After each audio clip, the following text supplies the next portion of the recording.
This is Dog Talk with Michael J. Solar on BLK9 TV. Michael, dog trainer, author, and the owner of Blue Line Canine Dog Training, will bring you the answers you need, making your life with your dog the best it could be. Now, here he is, Michael J. Solar with Dog Talk on BLK9 TV.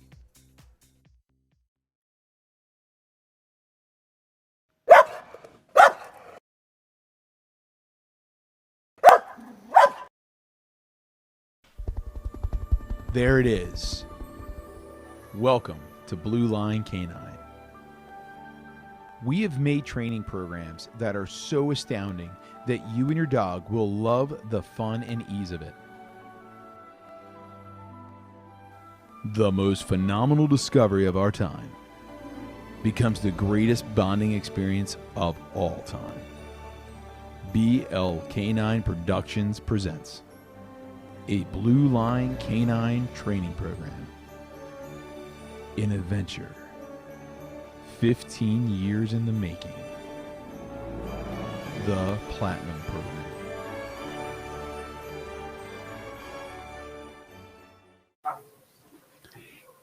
Hey guys, Michael J. Solar here, and welcome to Dog Talk. As always, have to start off every episode with a bit of love and gratitude, because if it wasn't for you guys, none of this happens, including the commercial that you just saw for our sponsor today, which is Blue Line Canine and the Platinum Program. So if you guys are in the Cape May County, Raleigh, North Carolina, and the Hartford, Baltimore County of Maryland, please check out Blue Line Canine and their new program, the Platinum Program. I know you guys would absolutely love it. So all kidding aside, thank you so much for liking, loving, subscribing, and building Dog Talk to what it is and who we are going to be. It's phenomenal that you guys keep tuning in each week.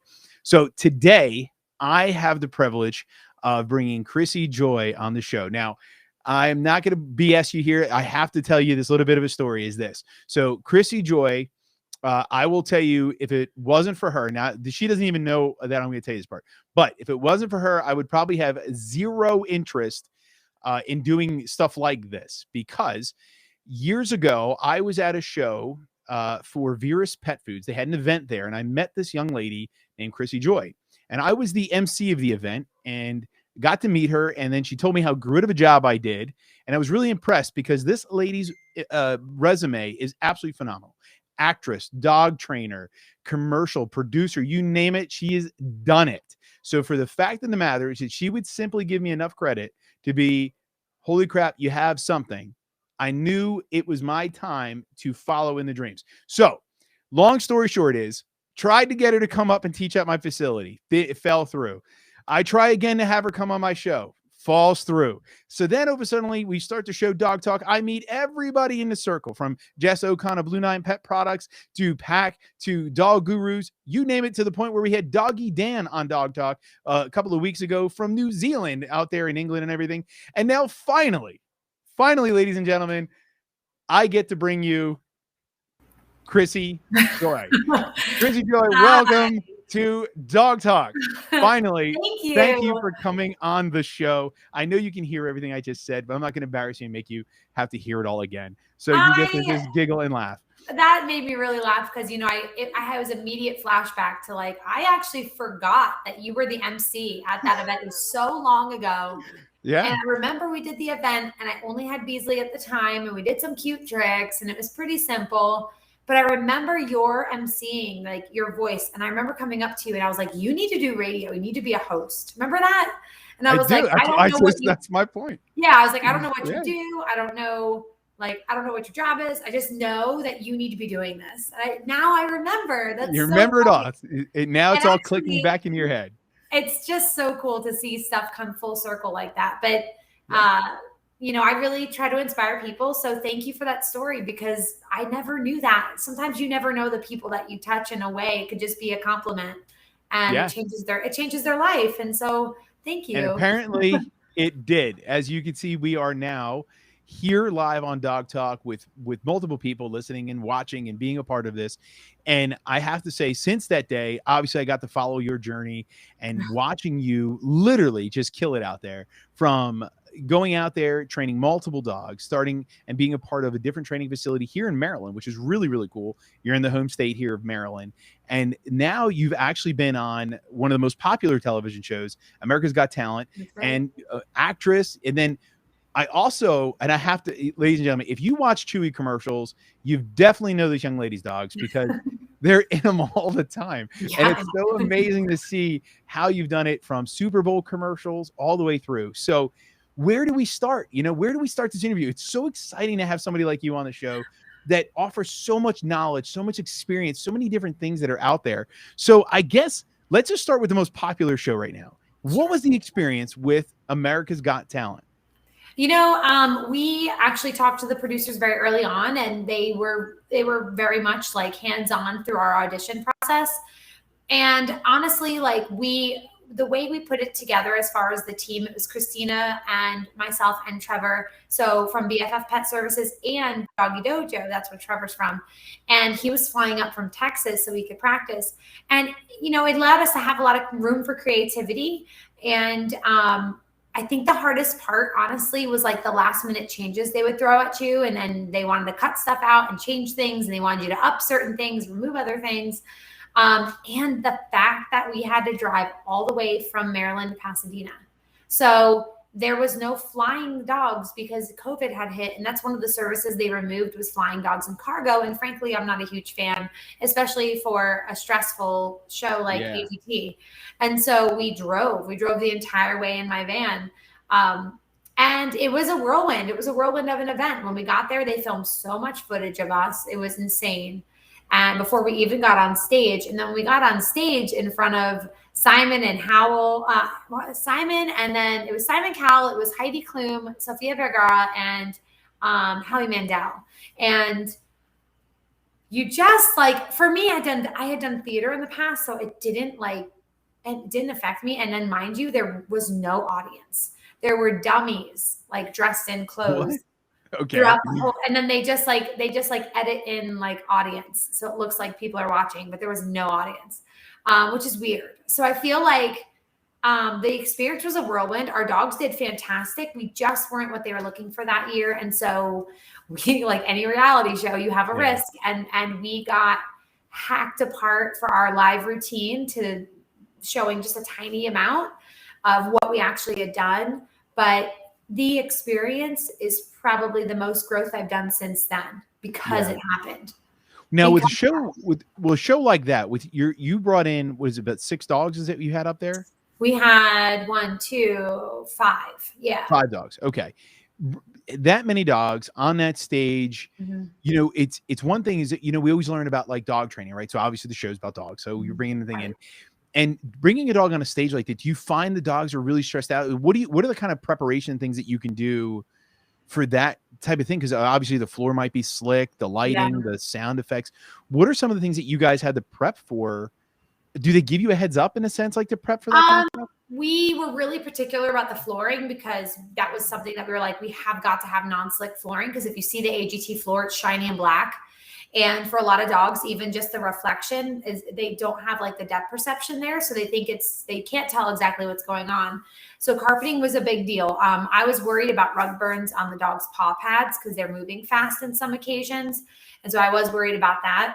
But a lot of it is just familiarity with the props. And I was so specific. I get so weird about people handling my prop equipment because if you're a crew member and you had a peanut butter sandwich and then you grab my prop and put it on stage, my dog could become completely enamored by the fact that he smells food on the tunnel, let's say. So there's all different kinds of features that I'm very specific about so that my dogs can be set up for success. Now, the one thing we did deal with is that it is different. The dogs just traveled all the way across the country. Mind you, 2 of them got sick with a GI tract bug and they legit could not hold their bowels in the van. So we had to stop at a vet and we had to get medicine. And it was a lot of work for keeping the dogs safe and healthy all the way out to AGT. But they gave you a couple of room for rehearsal. So we rehearsed a couple times and our rehearsals were amazing. They did great. In fact, they were we really want to get a close-up of that. So let's stop and do that again and make sure you do this and there. Because they really wanted to make sure the camera could capture it all. and people loved it. Like they were Yeah. fascinated. Like, this is amazing. And so the dogs did great. Like there was no hiccups by any of the dogs. And I think it's because we patterned them. They knew their pattern, they knew their timing, and all it was a copy and paste over to a new spot. But it was important that we were like, okay, can you make sure the rabbit act like goes after us, or like enough space in between, because like I don't want my dog to smell the fact there was a rabbit playing a piano on stage. Like, so there's little stressors there that you do think about, and you're going, oh. Now I'm blessed because my border collies are very driven. So they're not the type to drop their nose and get invested in something. They're like, you have what I want. I'm focused on you. But we had a few little hiccups as any live show would, a couple bobbles in the show in front of the judges. And so, you have to play it off. You just have to play it off. Like Beasley passed one of the props by mistake, so I had to quickly recall him to do what he had to do. Petunia was a little late coming through the tunnel, but that's because the shiny black floor was between the tunnel and her, and she was having a hard time getting across little scurrying feet on slick floor. But besides all that, like the dogs did everything we asked of them, and we had a blast. It's a shame that Whidbey never got to like have his moment because they completely cut it out. But that's reality TV, honestly. So it's something that so something you said that sort of, being a civilian dog trainer, right? So working with mom and dad at home with their pet and everything like that. Right. You had pointed out that here you are, you're the mother of dogs. That's what I'm going to call you from here on out. Is that, Dog mom. You go, dog mom, right? So you go out there, you got these dogs on stage, and you'd mentioned a few things, which is something I always tell people about their dog ownership, is that you have to look at your environment, study the environment ahead of your dog, try to precurse what they're going to be dealing with, and set yourself up for success. So here you are a dog talent coach, you are a dog talent trainer, you are owner of, I believe is it 3 dogs currently? 3 or 4? 3? Yeah. 3. Mm-hmm. You're out there getting on America's Got Talent, and here you are prepping, you're making sure people aren't messing with your props because of the scenario of somebody eating their PB&J, the shiny floor, the carpeting, the taking into consideration so many different little things that can go wrong or that could create a problem, hurt your dog. You have the contact with the veterinarian. Here you are putting all this preparation. So it just goes to show you that I'm just trying to point out to the audience that no matter what scale you're on, there's a constant looking. And that means that just because it's your house dog doesn't mean you shouldn't be. You need to be looking for these different things to set your dog up for success. And that's your job as the owner. As you heard, Chrissy Joy here is an experienced person going on stage and checking this whole thing out to make the dogs come out as success, which is neat. So, all right. So now America's Got Talent is the last big hoorah. I know you have a lot of big secrets we're not going to mention yet because they're still in the works. But back when we first met, it's amazing to see how far you've come, because when we first met, you had told me the story about how you were doing the Super Bowl commercials. And then, which was the, oh my God, it's slipping my mind right now. Pup Bowl, was it man? What was it you were doing that year? We had the halftime show, was it? With the dogs? Was it? We've done a couple Super Bowl commercials with the dogs. I did one as an actress for Doritos a long time ago. But since then, the dogs have done it. We did Puppy Bowl, the Puppy Bowl. Yes. Which is crazy because like that was at the very, very, very, very beginning of us working dogs on set. And that was through a great agency called Positively Famous. And so we were working many, many puppies on set for Animal Planet's Puppy Bowl. Yeah. And that was it. Yeah. So tell us a little bit about what the preparation in Puppy Bowl that goes into it. Like they're not, obviously they weren't your dogs at that time. No, actually they were rescue dogs. They were like from a place where you can like adopt a puppy pretty much. And there were about 15 of them, and working on a football field with lots of goose poop, which was a nightmare for me. And the puppies, because we're like, ooh, and then you have to remember these puppies are so young, so they like have no concept of like potty training at all. So it's constantly, the humane rep is there, and there's always a humane rep on your projects for the most part, at least your bigger projects. And so you're cleaning up, and then you're taking care of the puppies, and you're cleaning up, and then they say, okay, we need the whatever puppy, and you're like, which one is that? Because there's 5 that are black or blonde. And they all have different shirts on and they're chewing each other's bandanas and the bandana's off here. So they're supposed to be like on different teams. It was like a lot of chaos. I got like puppies under my armpits running across the field. And turn of events with that. If Christina was here from BFF, man, she would tell you better than I could. I got really, really sick. I actually got what we think was like a super insane stomach flu, and an ambulance had to come get me from the hotel. It was that bad. So it was a very, very long, it was like a whirlwind. I don't even remember. I met some famous people, I guess, there must have been football players. I don't know. They're really tall. And then before I knew it, I was like off to the ER getting fluids and anti-nausea. And so it was a whirlwind, but I have to say, that job was not possible without the team effort from like the agent and Christina and myself, and my friend Amber was there. Could not have gotten it done if we all didn't pitch in together with that many puppies, because it's also about the welfare of the dogs. Their safety comes first. So there's a lot of decisions that has to be made for the sake of, their welfare. Like, are they safe? Are they healthy? And that means you have to run 50 more circles so that they can be. Yeah. I think it's absolutely amazing. So now you went from Puppy Bowl to now you got America's Got Talent with your specific dogs, building this training.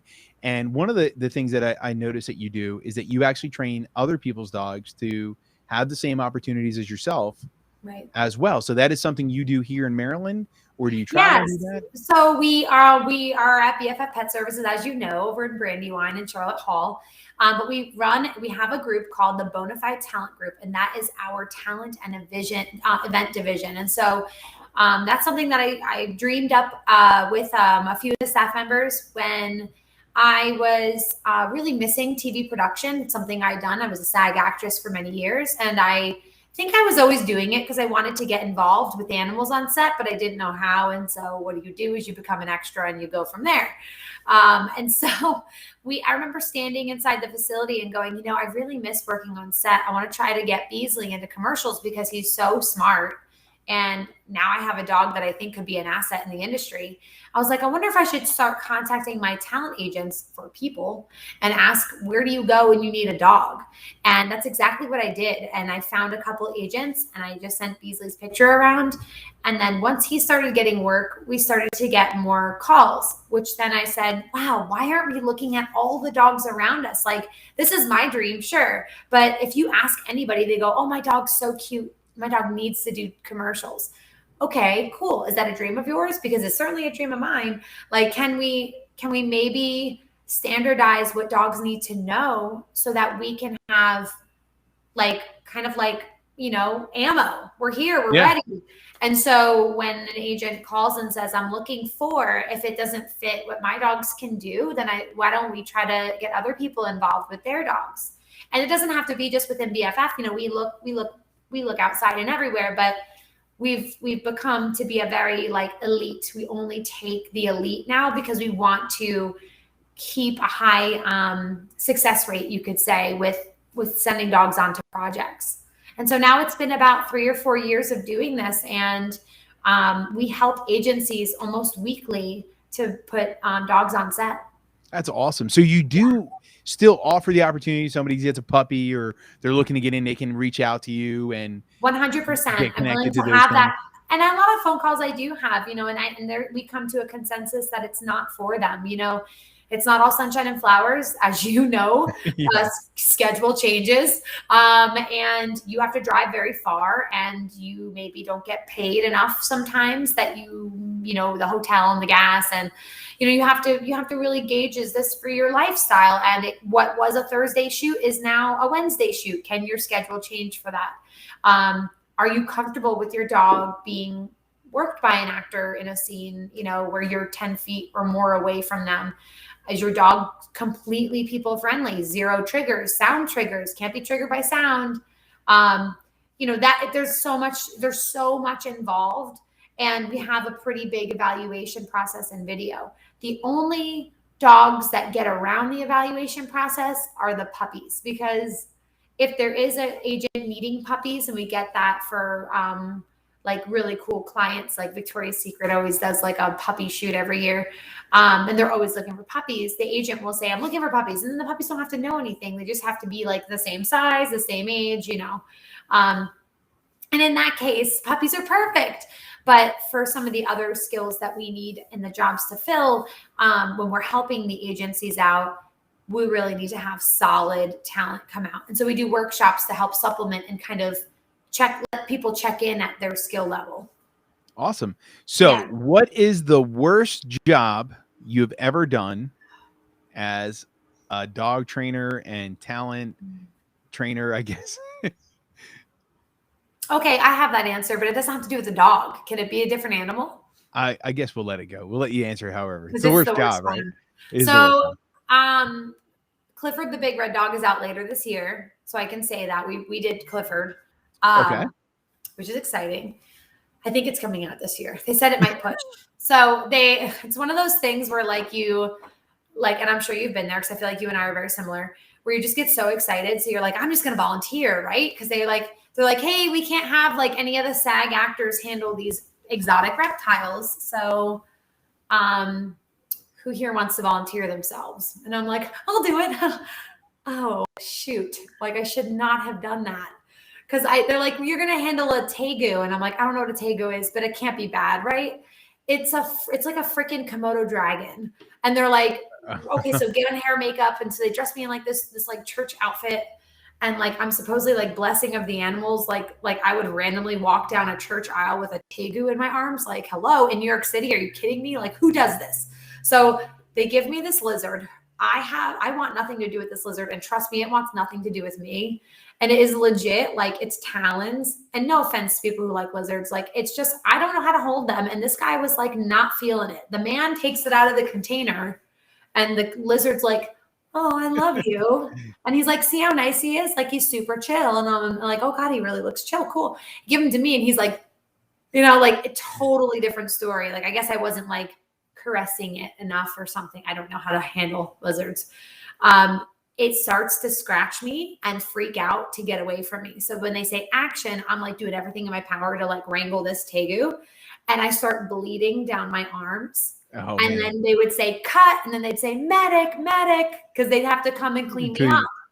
But guess what? I'm in front of the camera, so they can't take me out of the damn scene. So this happened for 12 hours. I had to film this scene over and over again to the point where my cuts were being recut by this Komodo dragon. Who didn't like me. It wasn't liking me anymore as he was shredding me. And I had scars for the longest time, but it's been, no joke, 2 or more years since we filmed that movie. So we have waited over, I still have pictures. We have waited over 2 years to like even share our stories about this. So my scars are gone, which is crazy. But I walked away that day. They were like, high five, you got this, girl. Like, they all cheered for me when they were like, that's a wrap. And they were like, help the lady off the set. She's bleeding.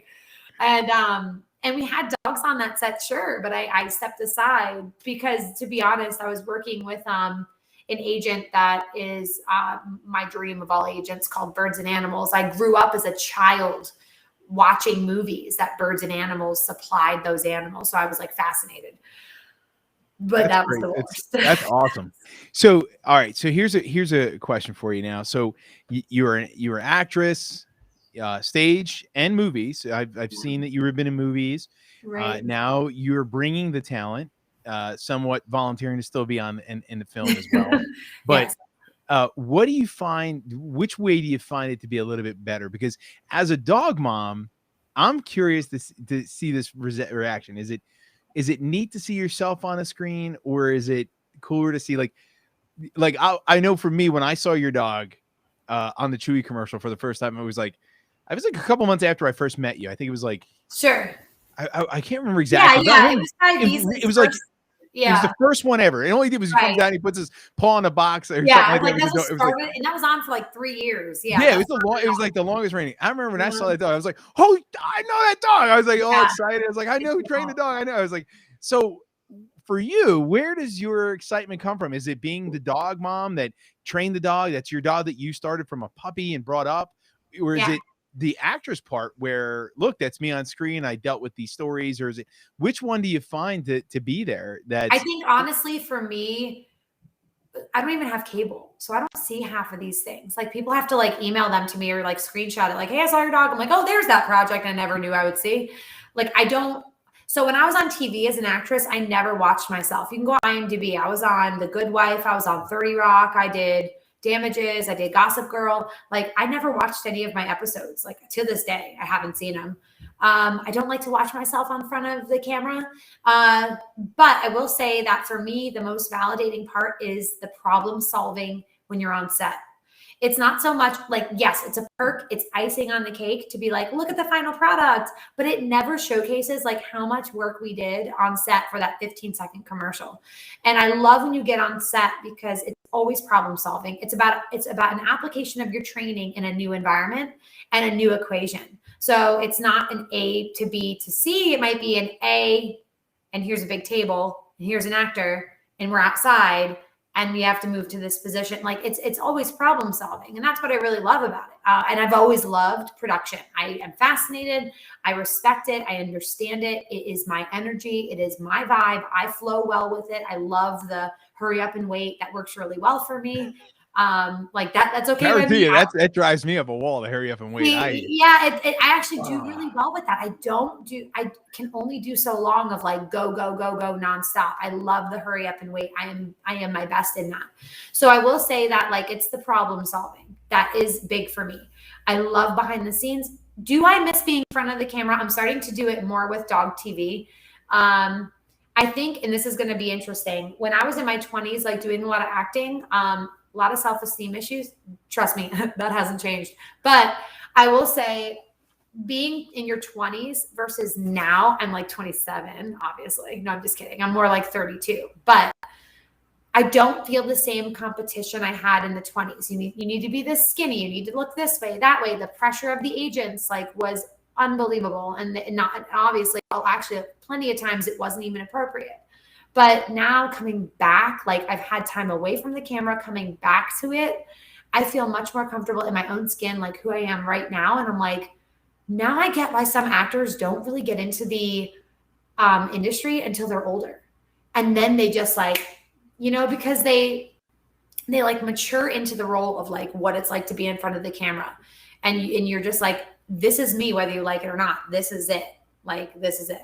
So I think when you're younger, you're way more impressionable. You're way more emotional. You have highs and lows of the auditions and loss of auditions and the rush.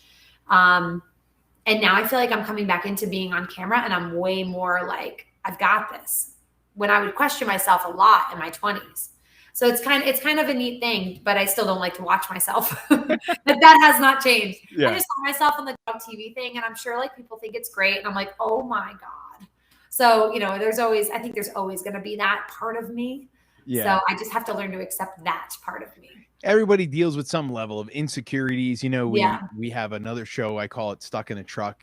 I do Wednesdays and I give little tidbits, right? Like dealing with it, don't hang around with still people, things like that. Right. That's been a big lesson for me this year is about learning how it's been a big lesson of just learning in general. Like you have to be so careful about who your real close friends are. And then like deciding like who your acquaintances are and then drawing like really heavy boundaries and then just focusing on your life and your career and just like steamroll this way and kind of deflect the negative. So again, we're not even close, ladies and gentlemen, to even scratching the surface of this young lady's resume or what she's doing every day. So before I ask the last question and let you go enjoy the rest of your evening, we have one more question prior to that one, which is going to be, if somebody's not in your area to work with you and train with you, and they're interested in possibly getting their dogs trained or possibly becoming a trainer for that kind of stuff, what is some of the steps that these people can look for or take or do to get their feet in or started with what you're doing in the sense of working with acting dogs and stuff like that? So I'll break this into two pieces so I don't like overwhelm everyone. But if you're interested in being a set trainer, first of all, you really should understand dog body language and know how to work with dogs, etc. There's a couple windows there. You could go the American Humane direction and try to be like a humane rep. on set. So you get to have the benefits of being on set for the animal's welfare without being the trainer. That's always a possibility. Usually your vet techs, people like that, get the jobs a little easier. So if you have a medical background, that's huge. If you want to be a set trainer, one thing I really suggest you do is like, just don't even try to go on as a trainer. You first need to go on as like a PA, like where you're a production assistant, where you're the person running around and getting the coffee for people, because you really need to understand how set works. You need to understand the lingo. You need to understand when you can say things, when you can't. What's the chain of command that you should be talking to and not talking to? Like, please don't go running up to the director, like things like that. That's something I would suggest you do, or start like signing up to be an extra on some show that's filming in your area. Like anything you can do to try to like absorb how the set works in general, because that might be enough to show you that you don't want to do this, because it's not for everybody. And then the other side of things, if you have a dog and you want to train, like please get in touch with us, the Bone-A-Fied Talent Group. We're on Facebook, we're on Instagram. We're bonafiedtalent.com. And you can send us a message if you have a dog you think would be a great fit. I'm always willing to have a phone call so we can talk about that, and we can do video evaluations. I know with COVID, and you don't have to be on the East Coast. You know, we help agencies fill jobs that are all the way out to California, even though we're in Maryland. So, and it's all about, you know, just connecting you to agents and letting you fly. Like that's what it's all about. We're not an agency. We don't make you exclusive with us, because that is kind of what some agencies might do, but we don't do that. We're just a team that are trying to like have you guys thrive, connect you to the right people. And it ends up working for everyone, because we all end up working. Like there's plenty of work for everyone, no competition. So if you want to get involved, I would definitely suggest that you do reach out. But I will also add any obedience you can do outside, new places, at a distance, off leash, and any trick training you could incorporate are going to better your chances. What a coincidence you say trick training, and you are a national, is it AKC trick dog, or was it was AKC, right? So we are, right now I'm the 2021 International Trick Dog Champion. So that's what I thought. So didn't you do the one and the Stunt Dog Champion? Yeah, so the 2018 National Stunt Dog Champion, and right now Darby and Whidbey are the youngest titled champion trick dogs in the world. Darby was titled the champion trick dog at 9 weeks old. So the videos on YouTube, it's really adorable. Love it. So this is what we're going to give you at the last here. It's the last hoorah. I need you to brag about everything you've done in the past 30 days. Oh my God. What? Yeah. So, well, I can't. Past 30 days. Some things I can't announce, though. That's not fair. All right. Well, you can't announce it. You could say project that you can't. There are some really exciting projects that we filmed in the past 30 days that as soon as I can share with everyone, we certainly will. One was a very, very big team effort by BFF. And I'm so excited because like you said, you would not be doing what you're doing today. I got my start at BFF Pet Services. Like they saw me in class and said, you need to be a trainer. And that helped like shape to what I'm doing today. So we did a really cool project that was very inclusive with all the clients and staff. So I'm excited to share that with everyone. We have something in the works, possibly a show related. So if that goes, we can definitely tell you more. But in general terms, we are also competing disc frisbee. So in my spare time, we're traveling around and hiking. You can follow my Instagram and Facebook for the Joy Crew or the Chrissy Joy. And if you like hiking, please follow us because we're constantly taking our van and doing van life and hiking all over the place. Awesome. Well, thank you so much for coming on the show. Finally, it was my pleasure to have you on. I look forward to having you on where we can really dig in to the extreme knowledge that you have and getting into problem solving, which is something that's huge. I mean, just simply discussing dog problem solving and hearing about your adventures you're going on, which is really cool. I know, ladies and gentlemen, if you're not following her, you really should, because it's really cool to see what she's doing, and she's sharing every step of the way, which is really, really impressive. And it almost makes you feel like you're there. She's doing that good of a job, literally showing you exactly the ups, the downs across the board. She's not really holding back to show you the lights and the cameras and the makeup. It's pretty cool watching her, following her. So Chrissy, just give everybody a quick how they can find you and where they can find you and we'll sign off. Yeah, please follow us on Facebook and Instagram. If you check the Bone-A-Fied Talent Group, I'll give Michael a link so he can share that later, I'm sure.